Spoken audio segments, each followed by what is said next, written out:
Hello there and welcome once again to The Verdict. Glad you're with us, glad you are joining us this morning.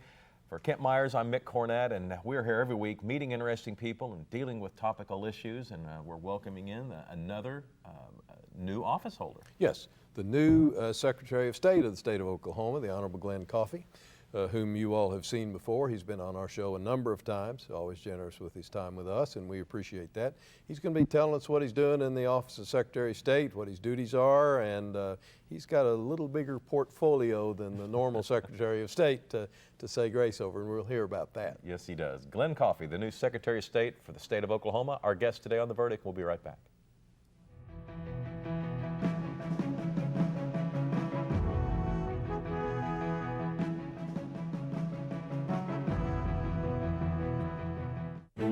The idea of sending American money out of our own economy these days for foreign oil is madness. Yet we're spending $25 billion a month on foreign oil. America's 100-year supply of natural gas can break this pattern and strengthen our economy. See how it can create jobs, generate clean electricity, fuel our cars, and protect our environment at chk.com. Chesapeake, America's champion of natural gas.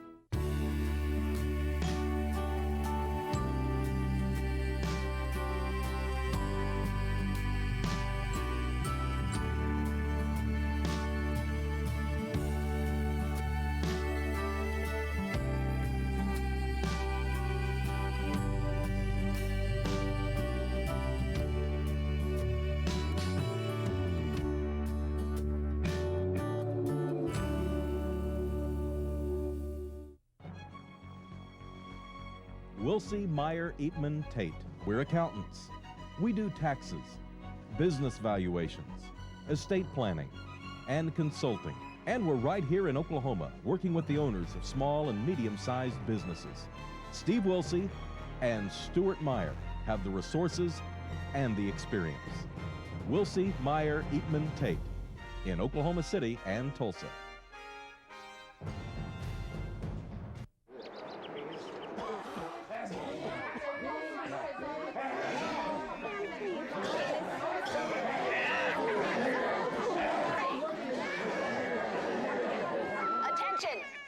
There's no waiting at the St. Anthony ER.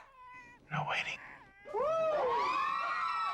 Announcing the end of ER waiting at St. Anthony Hospital. Go to saintsok.com and reserve your time online. Why didn't we think of that?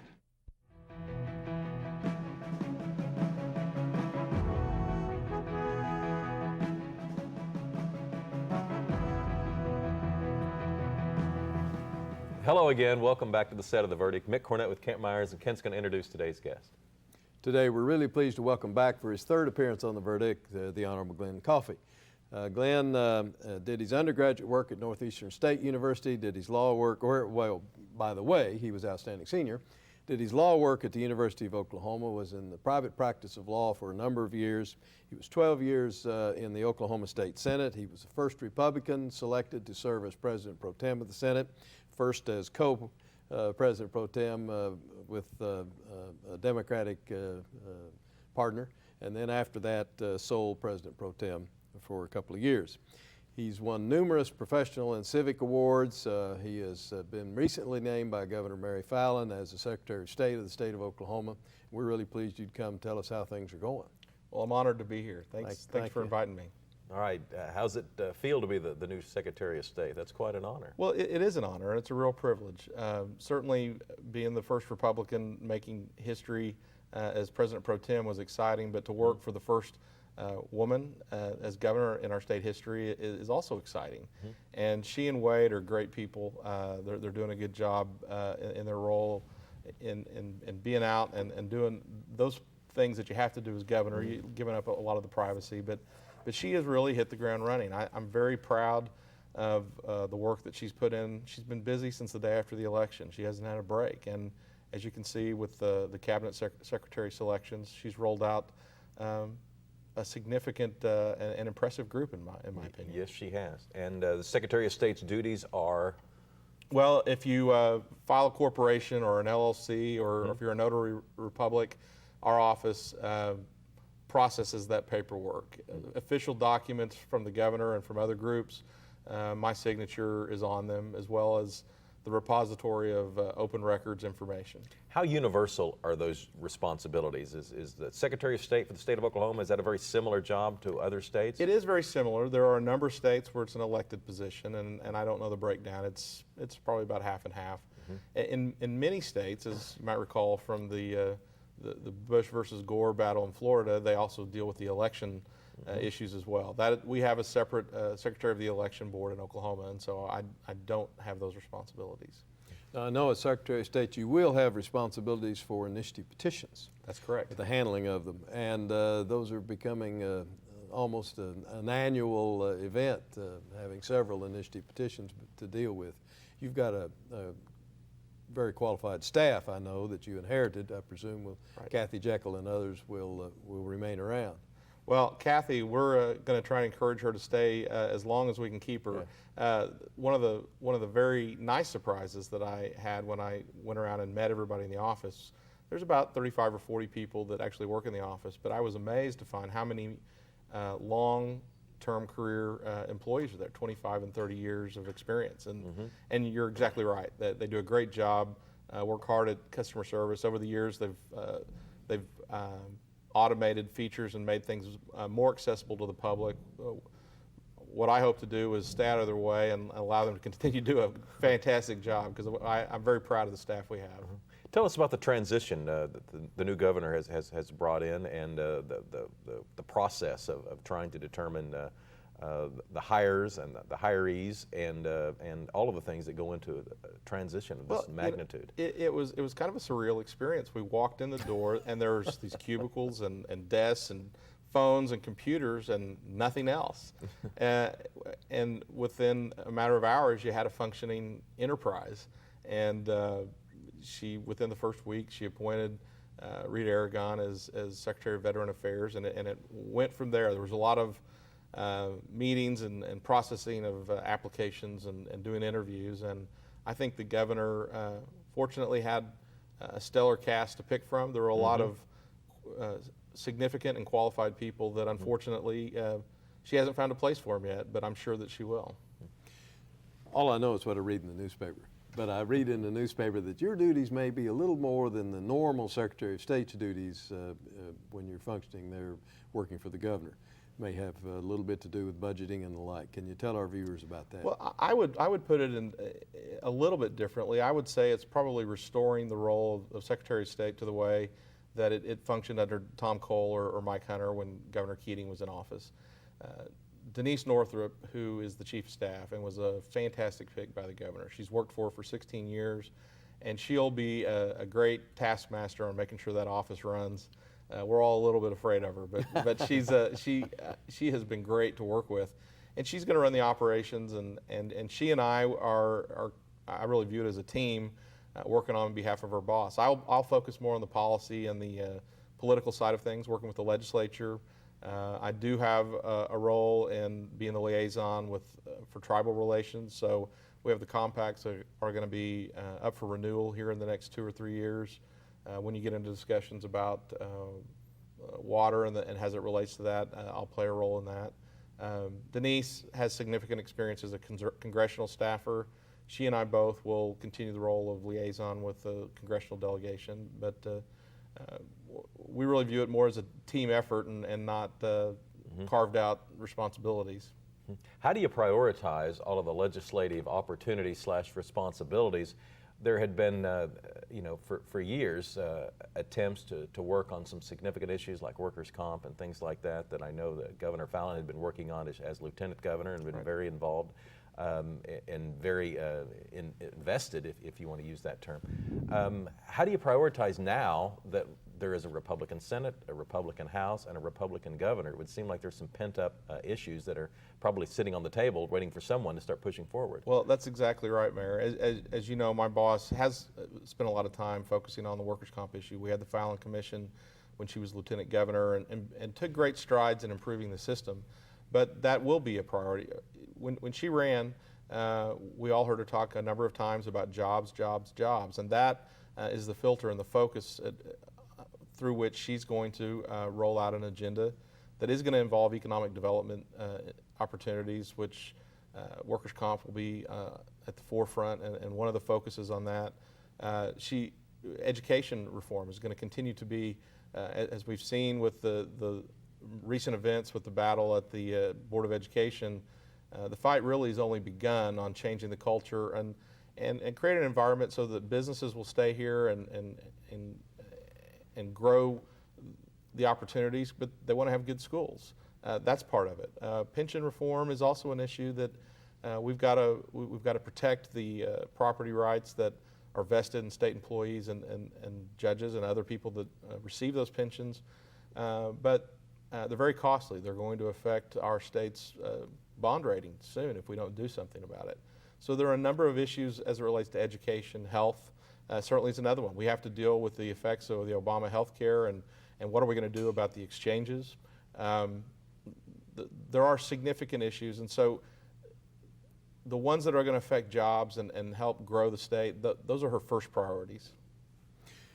You have, a hallmark of your service out at the legislature has always been, among other things, civility and ability to get along with people, even though you may disagree with what their view is. Do you think that that's going to be able to continue now, now that the Republicans have all the powerful spots?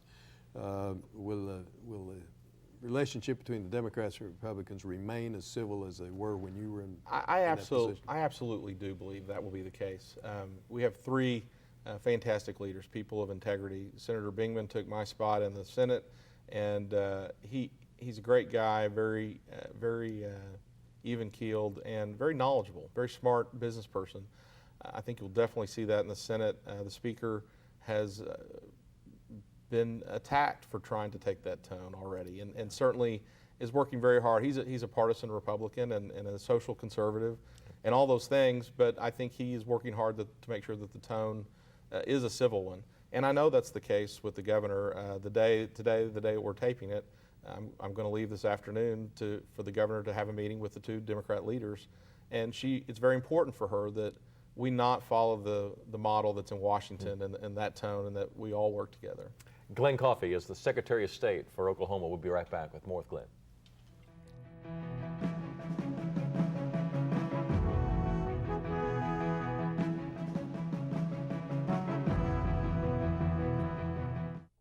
The thing that has made the most sense for me is realizing that I am still an educator, and that is what I do at the Chickasaw Nation. I'm Dr. Amanda Cobb-Greetham. I'm a historian, and I'm Chickasaw. The Chickasaw Cultural Center is amazing. It is a very, very special place devoted to the sharing and to the celebration of Chickasaw history and culture. State-of-the-art technology, exhibits that are not like anything I've ever seen. The Spirit Forest is incredible, and you feel as if you have actually just walked into a forest with huge trees all around you. It's timeless, and yet it's sort of also representative of our time depth, to really just sort of reach through time and touch the past. By the end of the exhibits, you really have a sense of Chickasaw cultural and political resurgence and the extent to which we are a healthy, dynamic, and vital tribe today. Chickasaws have always been an inclusive people. This is something for the whole community and for the state of Oklahoma. In 25 years, world energy demand will grow by 44%, with oil and natural gas largely meeting the need. The question is, will America's demand be met by American resources? Oklahoma says yes. We're developing the largest oil and natural gas discoveries America has seen in 40 years. It's creating jobs and millions in tax revenue for schools, roads, and hospitals. Oklahoma's oil and natural gas industry, advancing our state, empowering our nation. When you have something important to communicate, it becomes clear that there's a lot of competition for your audience's attention. So how can your message stand out and actually resonate with your audience? Legal Graphics has the answers. The team at Legal Graphics will work with you to plan, design, and even test your presentation to ensure your message will be heard and remembered. Call Legal Graphics today to schedule an appointment. The readiness is all.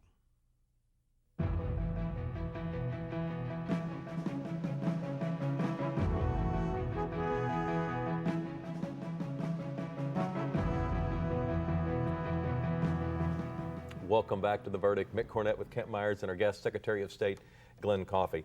This is going to be a tough budget year. And what do you expect to take place in the process, and just how much of a deficit are you having to deal with? Well, it's about a $600 million deficit out of roughly a $6.2 or $6.4 billion budget. Just two budget cycles ago, we were as high as $7.2 billion. So there's already been significant cuts. Some agencies have already received as high as 20-25% cuts. And what the governor said is that everyone is going to have to share. There's going to be shared sacrifice. There's going to be tough decisions for every part of state government. But she's also said that she's not for just across-the-board cuts, that they need to be thoughtful and deliberate, and we need to focus on our priorities. Certainly education and healthcare and public safety are areas that if you make cuts without being thoughtful and really understanding the consequences, there could be long-term repercussions. And so she's being very deliberate in understanding what those areas are and how do we make that. If you did an across-the-board cut at $600 million without any other targeted programs or cuts, that's about a 7 to 8% cut across the board to all of government. And what will the process be from here? Well, the governor on February 7th will give her State of the State speech. That's also the day that she releases her budget that rolls out a balanced budget plan on how to accomplish that.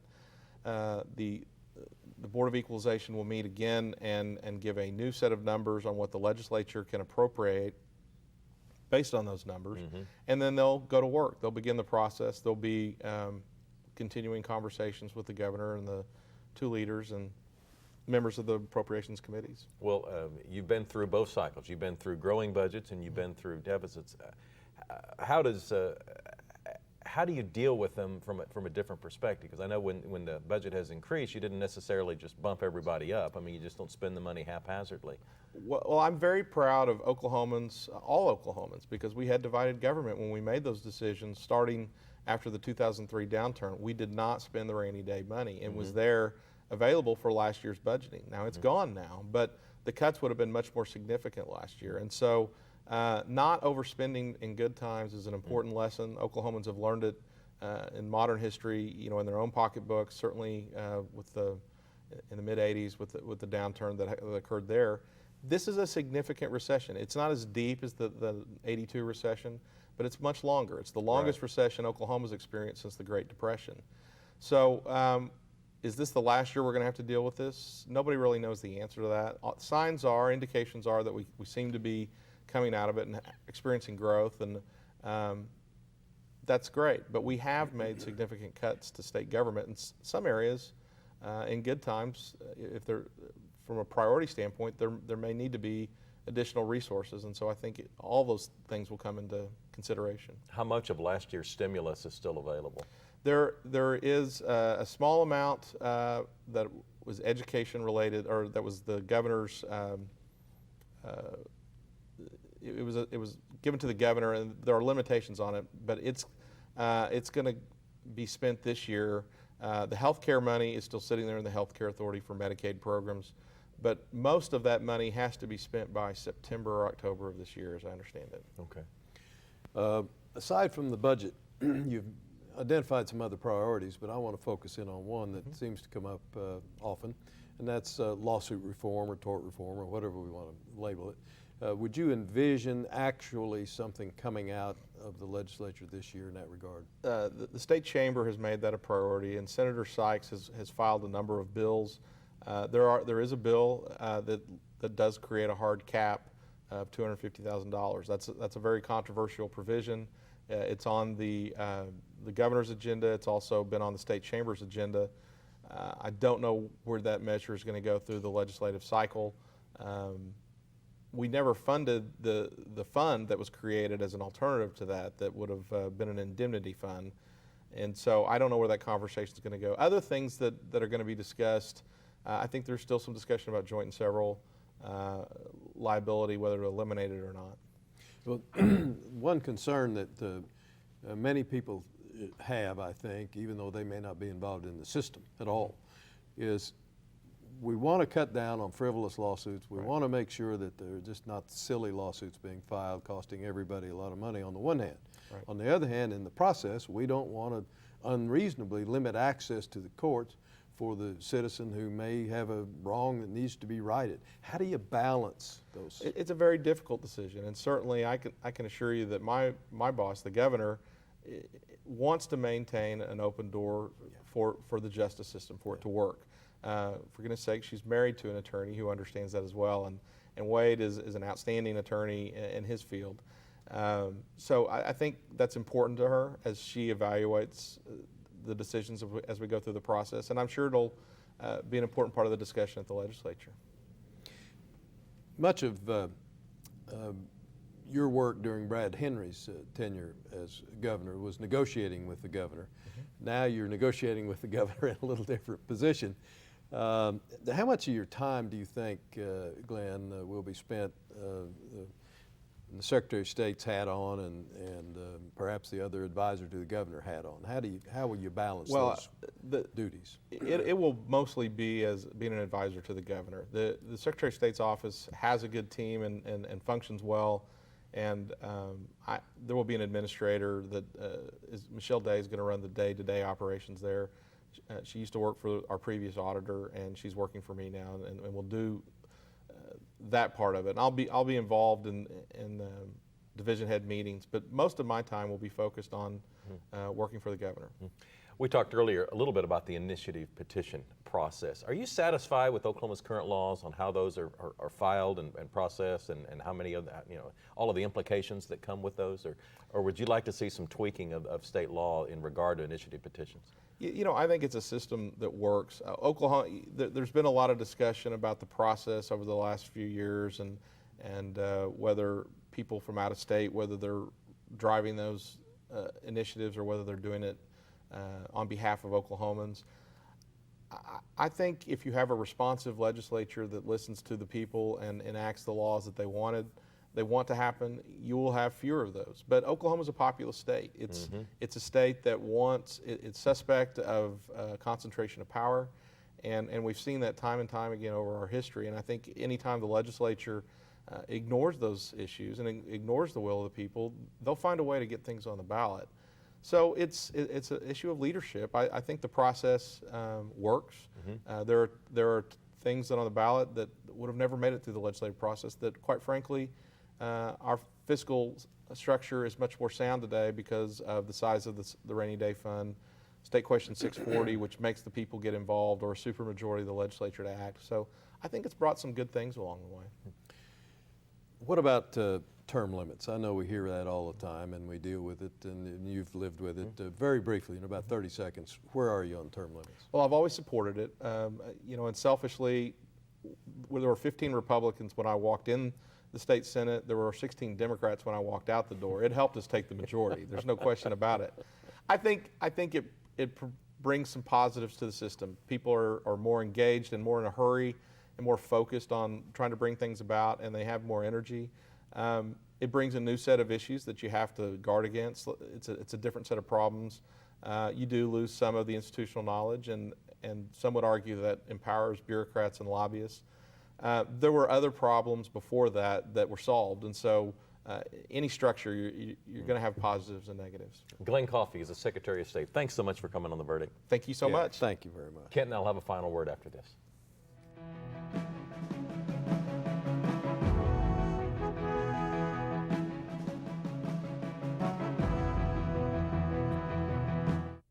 All children deserve a life of hope and love, but sometimes they experience a life of pain, neglect, and abuse.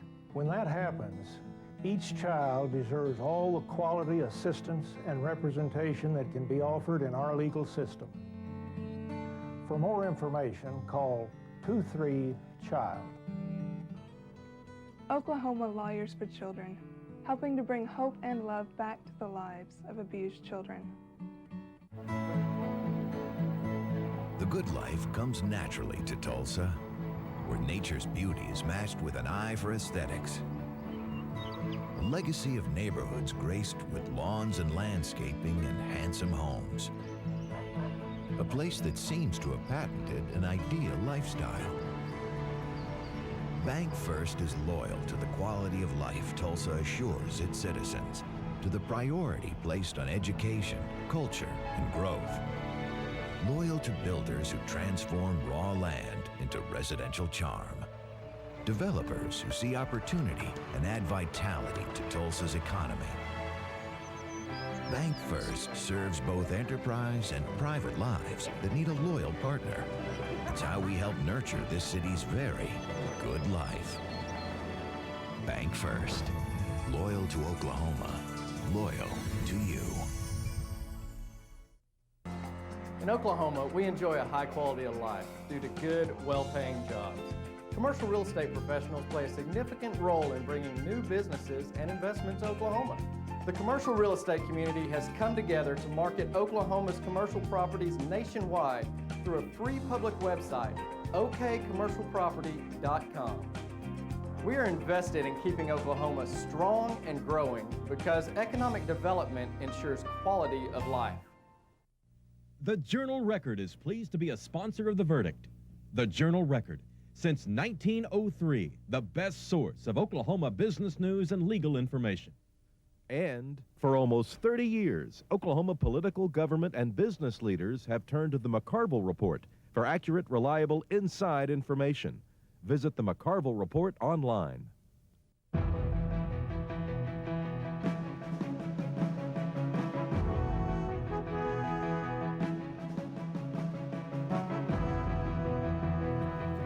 Welcome back to the set of The Verdict. We're wrapping up a show with the new Secretary of State, Glenn Coffey. You know, Glenn served as my state senator, and he was elected in '98. I don't think I ever voted for him again, not because I didn't appreciate Glenn's work. He never had an opponent again. I think it was a one and done. He was just, you know, just kind of tossed in the last two terms. He just did an outstanding job and, of course, wound up leading the Senate.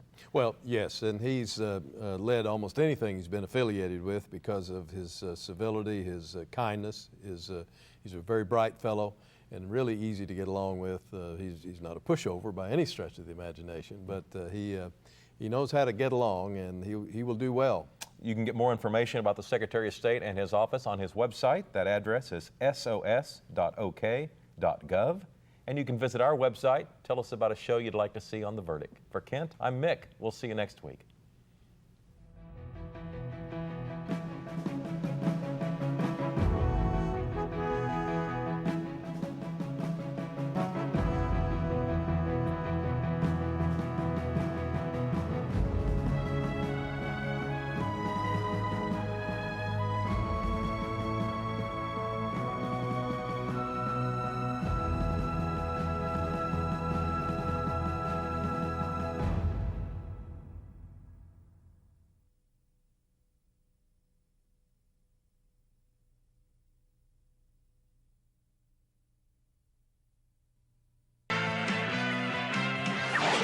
The preceding program was produced exclusively for the Cox Channel.